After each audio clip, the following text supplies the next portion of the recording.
Hello நண்பர்களே, பாட்னாவில் எங்கள் தமிழ் நண்பர்களை பார்க்குறதுக்காக கிளம்பிட்டோம். ஊருக்கு போயாச்சு இல்லையா. ஊருக்கு போயிட்டு இப்போ தான் வந்தோம். என்னுடைய ஃப்ரெண்டெல்லாம் பார்த்து ஒரு 20 டேஸ்க்கு மேலே ஆகிடுச்சு. அதனால் கொஞ்சம் வாங்கிட்டு வந்த ஸ்நாக்ஸை எடுத்துக்கிட்டு அப்புறம் அவங்கள போய் அப்படியே ஒரு டைம் மீட் பண்ணிட்டு வரலாம் அப்படின்னு போயாச்சு. வரையில் ஜிலேபி, இந்த ஊருக்கு போய் ஜிலேபி சாப்பிடணும்னு ஆசை வந்துருச்சு. அப்புறம் அப்படியே சுட சுட ஜிலேபி போட்டுட்டு இருந்தாங்க. அதை பார்த்தோன்னே ஆசை வந்துச்சு. என் பையனை வர சொல்லிவிட்டு அவங்களுக்கு வாங்கி கொடுத்துட்டு நானும் அப்படியே வாங்கிட்டு வந்துட்டேன். ஃப்ரெண்ட்ஸ், நீங்கள் நினைக்காதீங்க என்னடா ஹெல்மெட் போடலையேன்னு. அப்படியே ஹெல்மெட் போட்டால் அண்டாவை தூக்கி வைக்கிற மாதிரி இருக்குங்க. ஆனால் கையில் வச்சுருக்கேன், ஹெல்மெட் கையில் வச்சுருக்கேன்.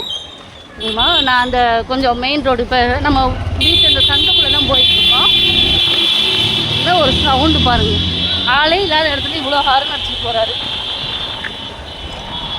அப்படியே ஹெல்மெட் போட்டால் அண்டாவை தூக்கி வச்ச மாதிரி இருக்குங்க. யாருக்கெல்லாம் இந்த பிரச்சனை இருக்குன்னு சொல்லுங்கள். ஆனால் நம்ம ஊர் பக்கம் வந்து ஹெல்மெட் போடணும்னு அவசியமே இல்லை. வண்டி ஓட்டுறவங்க போட்டால் போதும். ஆனால் இங்கே அப்படி இல்லைங்க, 2 பேரும் போடணும். இல்லைன்னு வச்சுக்கோங்களேன், ஃபைன். ஓகே, மெயின் ரோடு போட்டோன்னா ஹெல்மெட் மாட்டிப்பேன். ரொம்ப நாள் கழிச்சு பாட்னா வந்தாச்சு. சரி, ஓகே, நம்ம ஃப்ரெண்ட்ஸ் எல்லாம் போய் பார்த்துட்டு எப்படி இருக்காங்கன்ட்டு மீட் பண்ணிவிட்டு வரலாம். ஒரு நாளைக்கு என் ஃப்ரெண்டெல்லாம் நான் வீடியோவில் காட்டுறேன். என் வீடியோ ரெகுலராக பார்க்குறவங்களுக்கு தெரியும். சில வீடியோஸில் அப்படி வருவாங்க. நான் இவங்க தான் மென்ஷன் பண்ணியிருக்க மாட்டேன். ஆனால் வீடியோஸில் இருப்பாங்க.